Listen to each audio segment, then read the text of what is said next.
All right, guys. So today we got some haze. We got a photo to edit.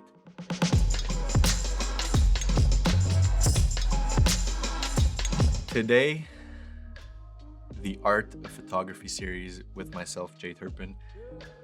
Starting off beautifully, I'm gonna be showing you guys how to get a photo like this, like a raw photo like this, and turn it into this. Also, make sure to stay tuned and check the description down below. The preset that I'm going to be creating today is going to be available for you guys to use. So let's hop right into Lightroom and get started.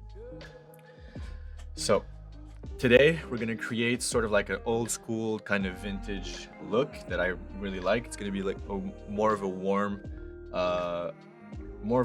look compared to what we see nowadays. So the first thing I like to do with my photo is just crop it, and I like to keep the eyes on one of the rule of thirds. So I'm gonna go straight in and do that.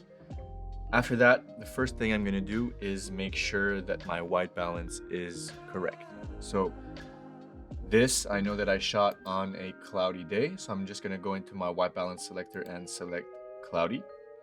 So automatically we can see the photo is a little less warmer, it's more neutral, and now we can go in and just edit the photo. So what I like to do first, I like to come down here and make my S-curve. So this point right here is gonna fade the blacks. So because we're going for a more of a vintage look, I'm gonna make sure that I'm gonna be fading the blacks quite a bit. And then I'm gonna come and give some punch to my blacks by lowering this point. I'm gonna bring in some pop with my midtones as well in the middle, raise my highlights, and then I'm going to fade my whites as well. So this is my standard S-curve. This is what I use to create my first layer of contrast. So if I turn it off and on, you can already see there's a bit more saturation, the contrast is there, and we can move on from there. After that, I'm usually decrease my saturation to -10, but I raise the vibration to +10. So I want to desaturate a lot of the colors just so I can go pick and choose what I want as the colors in my scene. But I want to keep the colors vibrant, so that's why I raise the vibrance and I lower the saturation. After that, as a vintage look, usually the blacks are really crushed down. So I'm gonna bring my blacks down to like -45, and you can already see we're losing detail in the shadows, and that's what I want for now.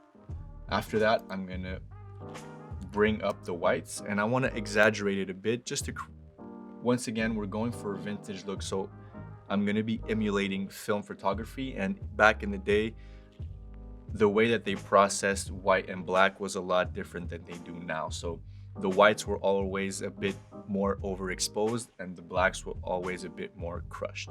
So that's why we're exaggerating the whites a bit, and we're of course exaggerating the blacks. After that, I just want to come and add some more details in the coat because I don't want it to be completely black. I still want detail in that so we can see what she's wearing and what she's doing. So I'm just gonna play with it and see where I want it. But +25 seems really good to me. And then I'm just gonna add +10 of contrast just because I like the way it looks. I always add a +10 of contrast no matter what I do, just because I like my images punchy and contrasting. So after that, I'm gonna come here and I'm gonna lower my highlights just a bit, just so I can go back in here and grab a bit more detail in her skin. Of course, I wanna blow out a bit of the whites like we just said, but we still wanna keep some of that detail in there so that the photo isn't completely breaking down. So I think that -30 is gonna work for me. All right, so this is the before and after, just with exposure and contrast. I really like where this is at right now, and then we're gonna go and create our look. So first thing I do to create the look I'm gonna go and change some of the colors here in the hue section. So first off, I'm gonna push my reds towards the orange, and that you're gonna see is gonna be affecting the lips, because the red that's in here and a bit of her hair is gonna be right there. So I'm gonna be +5, that's it. And then I'm gonna push my oranges more towards my red because I want a bit more of a magenta feel for now. But we're gonna be able to really focus on the skin tones and the overall look around here in the color grading pad right after. So my yellows, like we said, we're gonna be creating a vintage, warmer look. So I'm gonna be really exaggerating this and pushing my yellows really towards the orange with a -35. Greens, I'm gonna be doing this, I'm gonna be pushing them up towards the blue, because back in the day film, the greens were always a bit more towards the blue side. So we're gonna be pushing the greens to a +25. As for the blue and the aqua, I always do -15 and +15 for my blues.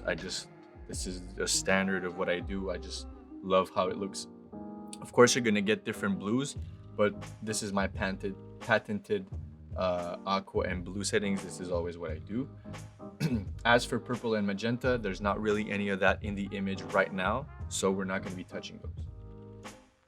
So moving on, saturation. This is where we're gonna be selecting the colors that we wanna be popping and others that we wanna be bringing down. So reds, I'm not gonna be touching.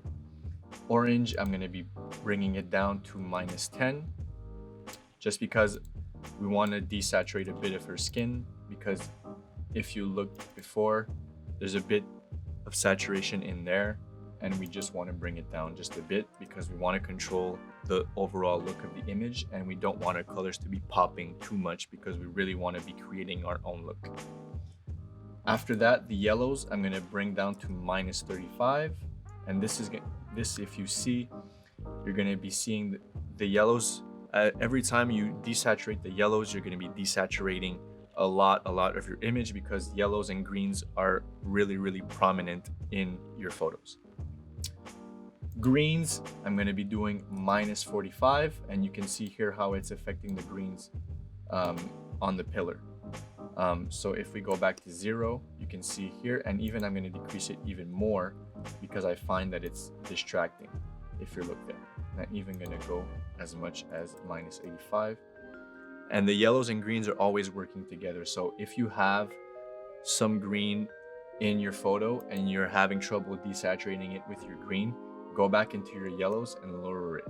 So I think that we can see it here. This is what it was before, and now we're gonna bring it, and I want it just in the middle, -50. So that's where we want it. As for the blues, you can see them here.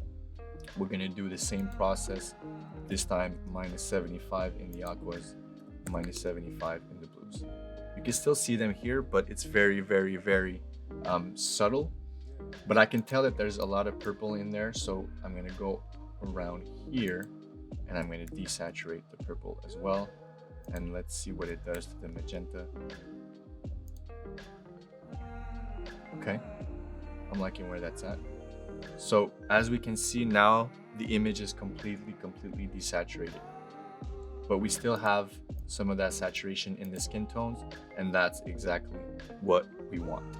So after that, the luminance, we're gonna be playing with the brightness levels of our colors. So the first thing I wanna do is I wanna lower -5 on the skin tones, and it's gonna bring back just a little bit of detail that we want. After that, if we play around with the yellow, you're gonna see it's gonna start to affect the pillar on the right. And I wanna kind of blow it out just so we can lose the saturation that's left in the green. So I'm gonna be pushing it to +45. Green, I'm gonna be doing the exact same thing. I'm gonna be doing the exact same thing for aqua, blue, purple, and magenta. Actually, we're having some color trouble, so I'm gonna keep it there. I'm gonna lower this, and that's where we want it. That's where I like the image is looking at. If we do before and after of the colors, this is what it looked like before. This is what it looks like after. So now we have a clean slate. And I just want to tell you guys, this is a basic editing process if you just want to start to learn how to color grade your photos. Usually how I do things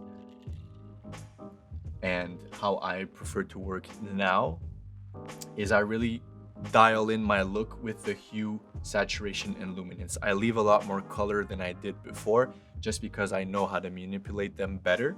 But when I started out, this is my process that I did just to try and learn how to create certain looks of photos. So this is why I'm teaching you guys this today. So this is perfect for beginners. This is perfect for you guys that want to just start out and learn how to color grade photos and create a look. So here is my favorite part. This is the color grading tab. This is where the look is mostly created. So like we said, we're gonna be going for a vintage look and a warm vintage look. So we're gonna start out with the shadows. And the shadows, what I wanna be doing with the shadows, one of my favorite hues is 32. And if we bring it to 100, just a second. If we bring it to 100, this is the color. And this is a brownish orange color, very earthy, very vintage. And I like to keep the saturation of my shadows at around 10. So if we just look at the shadows before and after, you can really see we have that brownish orange feel in the shadows. And this is the base of the look. All right, so here we're in the midtones and we have this more of a magenta orange kind of look. And this is where we're emulating film, right? Because like I said, the colors weren't processed that much. It was really green or magenta. So we're gonna be bringing in magenta into the skin tones. But I like to keep the saturation to a 3 or a 4. But this we're gonna be putting at a 4. So if we go to before and after the color grade, it's very subtle. As you can see, it's very, very subtle. But this is where it's created. And I'm even gonna bring down the luminance to -5 in the midtones. And then we are going to go into the highlights, and this is going to bring our look together. And once again, we're going for that vintage look, and the hue that I like to go with is 52. And if we bring that saturation to 100, this is what it looks like. It's a yellow kind of creamy beige kind of color, and we're going to keep that saturation at just one more of our shadows at 11. So this is the color grading part. This is where you create your look. This is where you do your orange and teals. This is where you do your green kind of look, your sick look. This is where you do all of your blue looks. All of those looks and photos that you see are created in this tab. And once you get used to the hue, saturation, and luminance, you're going to be able to even go more and go really play with those colors and even bring a bit more spice and really pull off the look. So before our color grading and after, and you can see the look is made, but I feel like there's a bit of warmth missing. So I'm gonna go back up into my white balance, and I'm gonna raise that to 6,900. And I think I like that a lot better. And let me see if we pull it up to 7,000. You know what? I think it might have been like in the shade or something. So we're gonna go in between 6,900 and 7.5K. I like it better that way. But once again, we're gonna come down here into our saturation, and we're gonna lower our skin tones to -15. It's all about balance. When you're color grading, it's really about not overdoing the edit. It has to be simple. It has to be subtle. So right here, I'm really liking where this is at. This was the before and after. And now we're gonna go back down and we're gonna do our final adjustments. Sharpening, I don't touch, just because I trust my camera is very, very sharp. Now our digital cameras are super, super sharp. And once again, we're going for a vintage look. So we're actually going to be going and taking out sharpening by adding some grain. I am going to do a bit of noise reduction just because I want to keep the image somewhat clean. The settings that I use are 10, 50, and 10. That's pretty much what I do. After that, in the lens corrections, I'm going to do remove chromatic aberrations, but I'm going to take off profile corrections just because it's going to be adding the natural vignette that comes with your camera. So I'm going to check that off, and already we have a vignette. And a vignette is going to be used to really bring the focus into the middle onto your subject, and it's going to darken a bit the other areas and the corners of your image. So we just talked about the grain. This is where it happens. So we're not going to overdo it. We're not going to do like my photos that the grain is a bit more pronounced. We're going to keep it subtle once again. This is like a very basic editing. This is a very basic edit. So we're going to keep the amount at around 35. The size, we're going to raise it up to 40. And we're going to be raising the roughness to approximately 60. So if we look at before and after the grain, this is before, this is after. Grain, what I love about grain is it adds texture. It adds a feeling to your photo. It takes off that digital and cold look of modern day cameras, and it just brings things together, and it creates more of a textured feeling, and you feel like you were there participating in the shoot, which is why I absolutely love adding film grain. Fun fact, when I started out, I absolutely hated grain. I thought it was the stupidest thing ever, but now here I am putting a shit ton of grain. Last but not least, calibration. This is another secret, another tool that people don't use a lot in Lightroom, but it's very, very powerful. I'm just going to show you quickly what it looks like, but we're going to keep it subtle, always going to keep it subtle. But this is what it looks like when you really play around with the hue and saturation. So if I go all the way to the left, it's going to become super, super pink. If I go completely to the right, it's going to become super, super yellow and greenish. But for the red primary, here we're going to go -5 for the hue. Like I said, a bit more towards the magenta side, and we're going to lower the vibration to the saturation to -5. Here the green, I'm going to show you once again. If I go completely to the left, we're going towards more of a greenish bluish look, and if I'm going to the right, magenta and warmer look. The green, I don't really touch it. I mostly play with the red and the blue. Now for the blue, completely to the left, this is the blue primary is very often used for the orange and teal look. A lot of Lightroom editors that I know create the orange and teal in the blue primary, and as you can see, towards the left, completely magenta, and towards the right is completely blue and green. And we're gonna go with -10, and we're gonna go -10. So there you go, guys. This is the final look, but I'm gonna bring up the clarity that I forgot, just so we have a bit more punch. And because we're adding grain, we're gonna be losing sharpness. I just wanna bring a little bit more of that sharpness with the clarity. You can play around with texture and dehaze, but in this context, we're not gonna be using those at all. One more thing that you guys could be doing, and this is when you really go more in depth, is adding radial filters or adding gradual filters. And what we're going to be doing here is adding a gradual filter, and we're going to be just putting that over the image,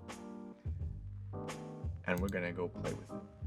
And why I want to put this is because we have so many shadows here, and the image is so well balanced that we're going to be adding a bit more of a twist, and we're going to come on this side of the image, and we're going to raise the exposure just to create the contrast between the dark and the light. So we're going to go very slowly, upping, upping, upping, upping, And I think that this is enough. Even I'm going to lower it. And if we go on and off, yeah, this is the perfect amount, 0.5. We're even going to add a bit more temperature.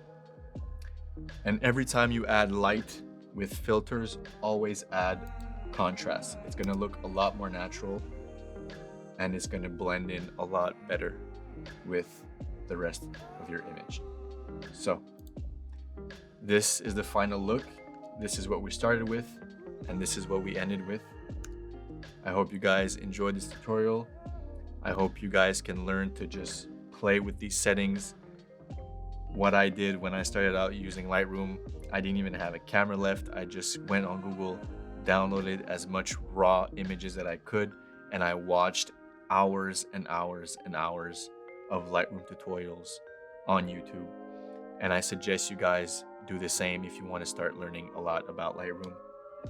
And trust me when I say this, if you master Lightroom and you learn to edit really quickly and to create multiple looks quickly, this is going to be able to give you a lot of power in the market for photography, because you're going to be able to create looks tailored to every different brand, every different company, and you're going to be able to create it super fast and super efficiently, and people are going to remember that for sure. So learn Lightroom, get to work. Hopefully I'll be able to make more of these, and remember to check the description down below. I'll be putting this preset for you guys to download and play with. Yeah, hope you enjoyed. I'll see you guys in the next one. Peace.